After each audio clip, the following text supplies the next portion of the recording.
नहमदुहु व नुसल्ली अला रसूलिहिल करीम अम्मा बाद फ़ाऊज़ु बिल्लाहि मिनश्शैतानिर्रजीम बिस्मिल्लाहिर्रहमानिर्रहीम रब्बिश्रह ली सदरी व यस्सिर ली अमरी वहलुल उक़दतम मिन लिसानी यफ़क़हू क़ौली। अस्सलामु अलैकुम व रहमतुल्लाहि व बरकातुहू। कैसे हैं आप सब लोग? मैं उम्मीद करती हूँ कि आप सब ईमान, सेहत और तक़वा की बेहतरीन हालत में होंगे इंशाअल्लाह ताला।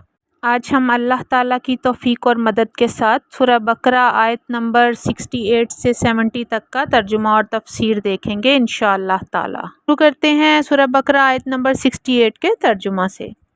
उन्होंने कहा, हमारे लिए अपने रब से दुआ करो कि वो हम पर वाज़ेह कर दे कि वो कैसी हो। मूसा ने कहा, बेशक अल्लाह ताला फरमाता है कि यकीनन वो गाय ना बूढ़ी हो और ना बछिया, बल्कि इसके दरमियान जवां उम्र की हो, लिहाजा तुम करो जो तुम्हें हुक्म दिया जाता है। अब हम अल्लाह ताला की तौफ़ीक़ से इस आयत की तफसीर देखेंगे।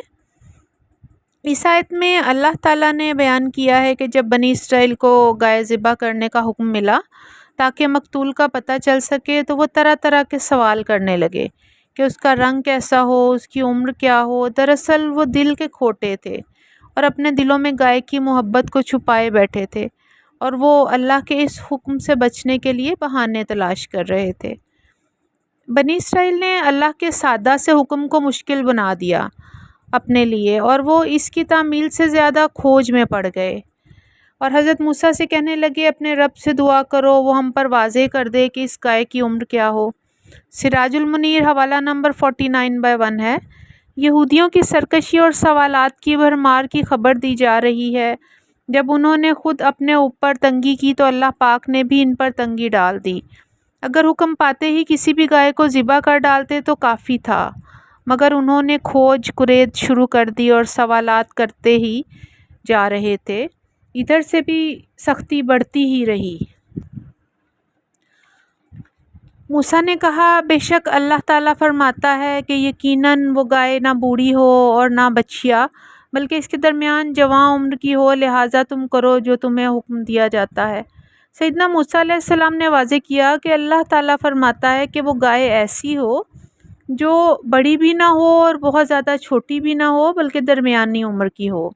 सिराजुल बयान हवाला नंबर 23/1 है। मज़हब की असल रूह तस्लीम व रज़ा है, जरा नकद नहीं। एक दफ़ा एक निज़ाम अमल को मान लेने के बाद सिर्फ अमल के लिए गुंजाइश रह जाती है। बस तुमसे भी यही मुतालबा है। इस आयत को समझने के बाद हमें ये समझ लेना चाहिए कि आफ़ियत इसी में है कि अल्लाह ताला के हुक्म को बग़ैर चूँ चरा के फ़ौरन मान लिया जाए।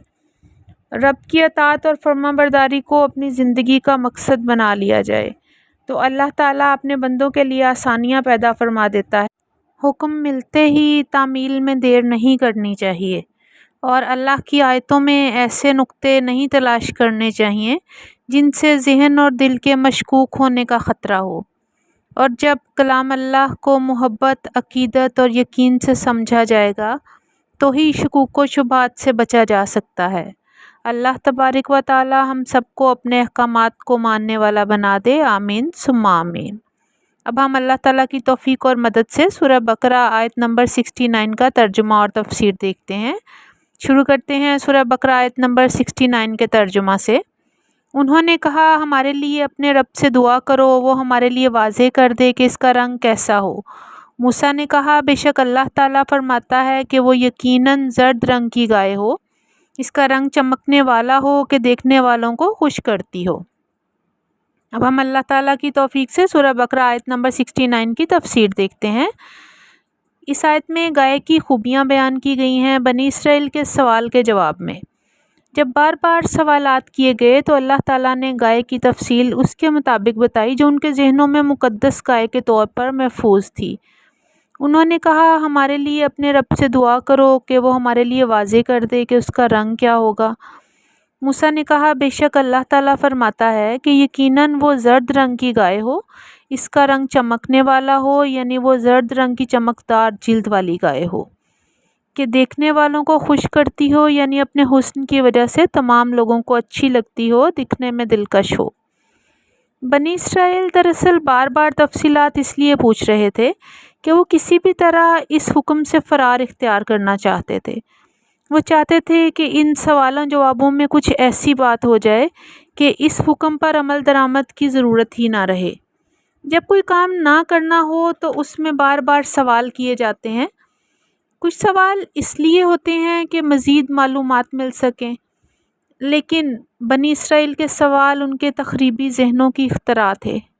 وہ چاہتے تھے کہ ان کو گائے کو ذبح کرنے کا نہ کہا جائے، اور گائے کو ذبح کرنے کو ان کا دل نہیں مانتا تھا، اس لیے وہ مختلف ہیلوں بہانوں سے اس سے فرار اختیار کرنا چاہ رہے تھے، اور اللہ ان کے دلوں میں آنے والے تمام خیالات سے واقف تھا۔ اور بے شک ہمارا رب تو زمین پر رینگنے والی ایک چیونٹی کا بھی حال جانتا ہے۔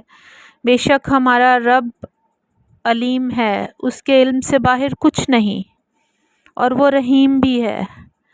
وہ ہماری نیتوں کے فطور جانتے ہوئے بھی ہم پر رحم فرماتا ہے۔ اب ہم اللہ تعالیٰ کی توفیق اور مدد کے ساتھ سورہ بقرہ آیت نمبر 70 کا ترجمہ اور تفسیر دیکھتے ہیں۔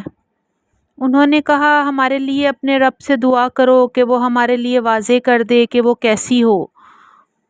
بے شک گائے ہم پر مشتبہ ہو گئی، اور یقیناً اگر اللہ نے چاہا تو ہم ضرور مقصد تک پہنچنے والے ہوں گے۔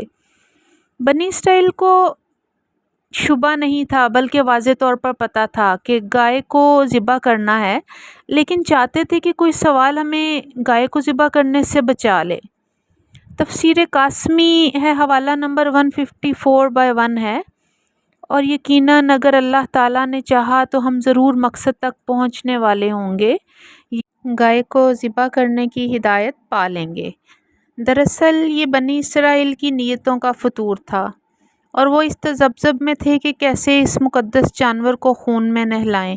ان کے دل نہیں مان رہے تھے، اور وہ اس کا اظہار زبان سے نہیں کر رہے تھے، بلکہ کہہ رہے تھے کہ اللہ پاک کا واضح حکم ملتے ہی، جیسے ہی ہمیں سمجھ آئے گی کہ گائے ایگزیکٹلی کیسی ہو تو ہم فوراً حکم مان لیں گے۔